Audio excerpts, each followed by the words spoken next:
Okay, guys, this is going to be my Seattle qualifying review. So what do I think about it?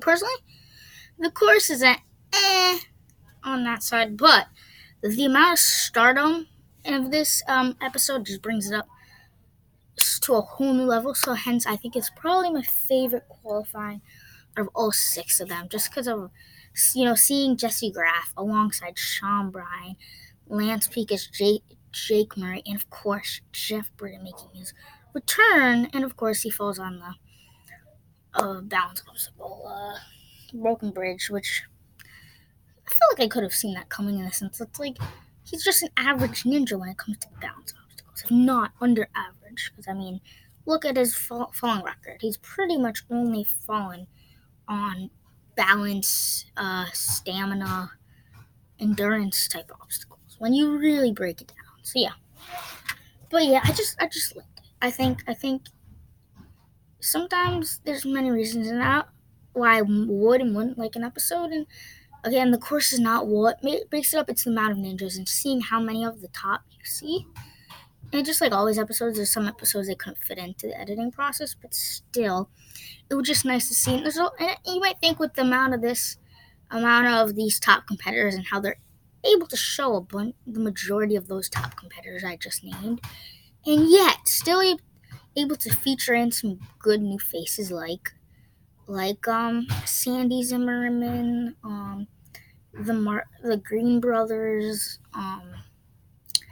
the rock and rollist. So I kind of like the idea that they're still able to fit in some new competitors. So that's it. I feel like it has a good balance, and yet still, it feels like you still got into a good episode, and it was yeah. And I think the editing was somewhat. I like the editing. I think, but I like the whole idea of Megan Rowe versus Megan Mar. I thought that was pretty interesting. I don't know if that's actually how it went down, but I genuinely throughout the episode kind of got shocked. Like it honestly, I like the idea that Megan Rowe was the last female runner because I genuinely believe that she had a chance to knock out Megan Martin. That's why I liked it. Now, obviously, I don't think Megan Rowe was the actual last runner, but I do like that they probably were able to convince you that way. But who knows? Maybe Megan Rowe was the actual last female runner. But anyways, I just like all these competitors, and it's crazy to think how the majority of those competitors had so much good success in this episode, and then you look at the finals, and then you're kind of like, wow, there's a whole new story from the qualifying to the finals.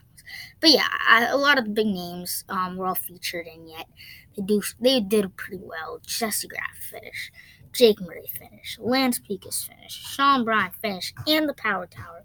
With Leaf Sonnenberg was probably a big surprise because when you got this whole stardom with some of the fastest ninjas like Lauren Ball and Jake Murray, and then you got Sean Bryan, Leaf Sonnenberg, who are not your obvious first choices. Sean Bryan is someone you've seen go fast, so I guess him. But then you see Leaf Sonnenberg get the fastest time out of all the qualifying episodes, probably since Lauren Ball got it. So Leaf Sonnenberg finished at 58 seconds, which I'm pretty sure wasn't matched, which was the fastest time since, I believe, season 7 it was, where I think Paul Casimir got a minute, and then Lauren Ball was able to beat that 58 seconds. So yeah, I like that. I like that episode. So again, the episode, great.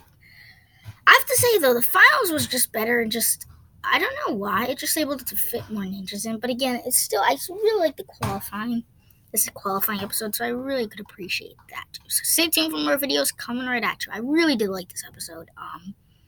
Yeah, there's not much to say about it. It just, so that really brings a lot of satisfying because you don't really get, this type of lineup. It's like a who's who lineup that you don't really see because nobody would think you'd have Jesse Graff and Jeff Britton, which is unarguably the only guy to hit 6 buzzers in a row so far that we've known. But yeah, and then you got the woman who has pretty much one of the best records in qualifying and finals. So you got a good mix. And then you got this other top ninja.